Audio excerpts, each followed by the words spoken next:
There is a video of a woman backing her car into Keanu Reeves' motorcycle. It has 16 million views, not because of the crash, because of what Keanu did next, which was nothing. No screaming, no lawsuit, no tantrum. He talked to her like a normal person and rode away.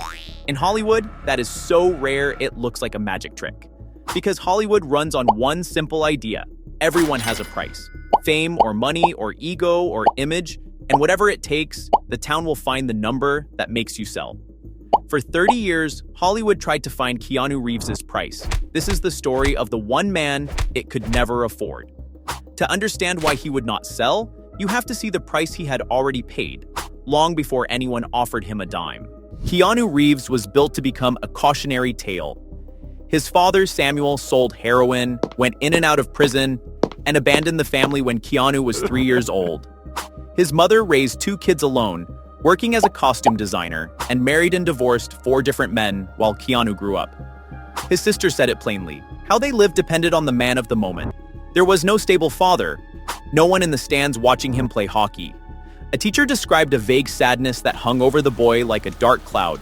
He was dyslexic, he was restless, and he bounced through 5 different high schools, getting expelled from one of them. Every study says a boy with no father and no roots grows up angry and repeats the cycle. Hollywood loves boys like that, broken and hungry and cheap to buy. Keanu was supposed to be one of them. Instead, he walked into Hollywood, and the town named its first price. Change who you are. His agents told him his name was too ethnic, and pushed him to pick something safer. He tried. He called himself Casey Reeves.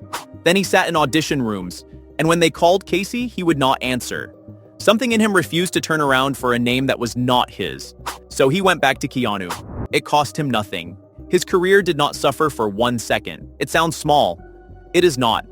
The first thing Hollywood asks of everyone is to sand off the parts that make you you, and most people say yes on day one. Keanu said no before he had any power to say it with. That instinct, keep the one thing that belonged only to him, is the whole story. Hollywood had not raised its price high enough yet. In 1991, Keanu was cast in My Own Private Idaho opposite a young actor named River Phoenix. The director wanted them both, but River's agents refused to even finish reading the script. So Keanu got on his motorcycle over the Christmas holiday and rode roughly 1,300 miles, from his family's home in Canada to the Phoenix Ranch in Florida, to hand River the script in person. River read it and wanted the part. He took the darker role, the drug-addicted hustler, and he won awards Keanu never got near, the Venice Film Festival and the National Society of Film Critics. Keanu did the favor. River got the glory. Keanu did not care. Then, on Halloween night in 1993, 23-year-old River Phoenix died of an overdose on the sidewalk outside the Viper Room, with his brother and sister right there. Keanu has barely spoken about him in public since. 30 years later, the wound is still fresh. Hollywood handed Keanu fame and quietly took his best friend as part of the price.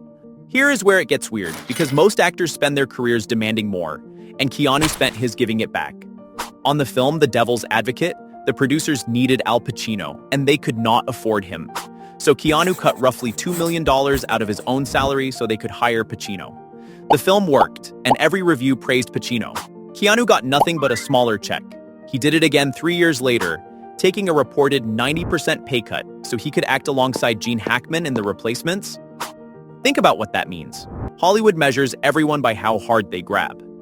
Keanu kept opening his hand. He gave up his own money over and over so the movie around him could be better. And the town was happy to pocket the difference. Giving away your own money is allowed. The trouble starts the moment you cost them theirs. In 1994, Speed turned Keanu into a movie star. It cost $30 million to make and grossed $350 million. A monster. So the studio came back with a sequel, Speed 2, and an offer, $11 million. Keanu said no. He said it did not feel right. He walked away from $11 million because his gut told him the movie was bad. For that, 20th Century Fox blacklisted him for a decade. Read that again. When Keanu gave away his own millions, Hollywood smiled. The second he refused to hand the studio an easy payday, it tried to end him. The price was never about talent or loyalty. It was about the money, and Keanu had just become the thing the town hates most. A star it could not control. And here is the part nobody remembers. For years, Hollywood did not just fight Keanu over money. It laughed at him. In Bram Stoker's Dracula, his English accent was called one of the worst in the history of recorded film. And critics put his performance on lists of the roles that ruin movies. He got nominated for Worst Supporting Actor at the Golden Raspberry Awards. After a run of flops, the trades wrote that his career was on life support.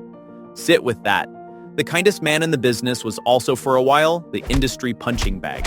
And he never fired back. No feuds with critics or bitter interviews or public meltdowns.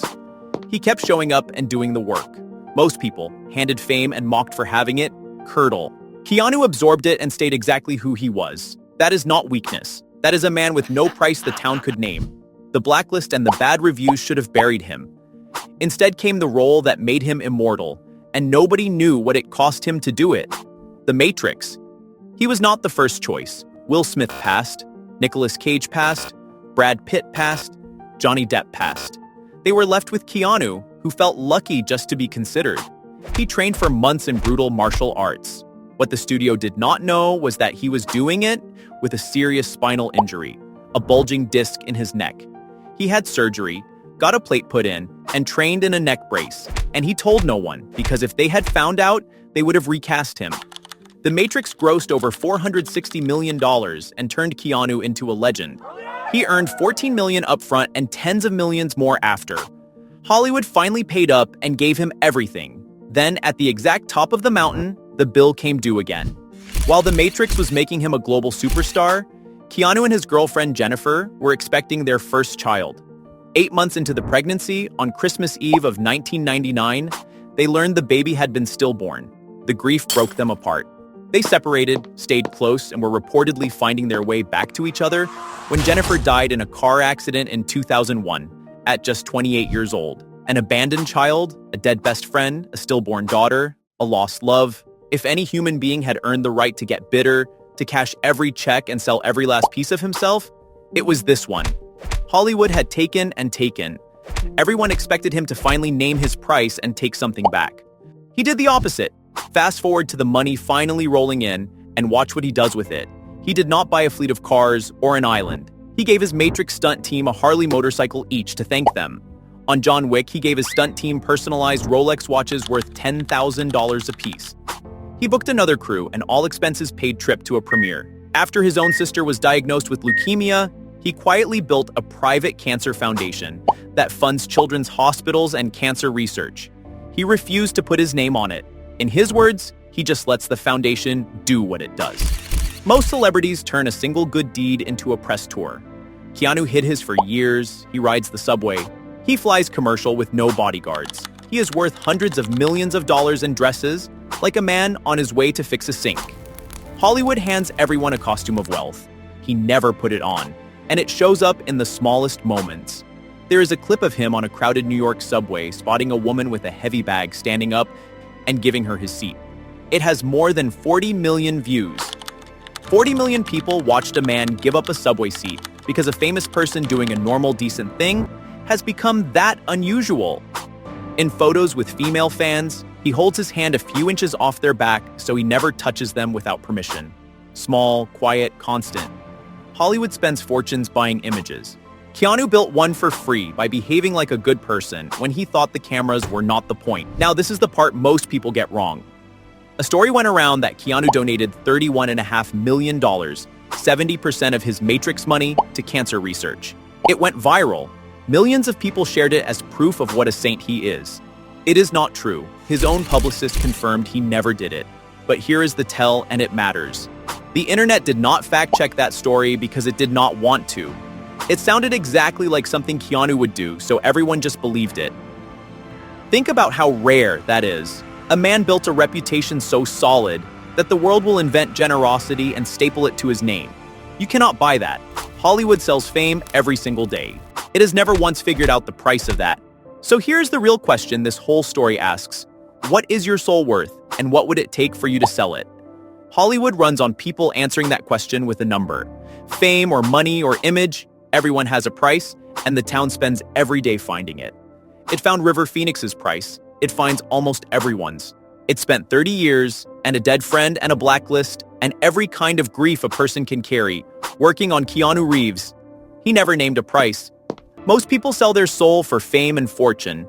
Keanu took his fame and fortune and gave it away. Hollywood has a price for every person alive. It never once found his. The last man who tried to beat Hollywood on his own terms is on the card right here. See how his story ended.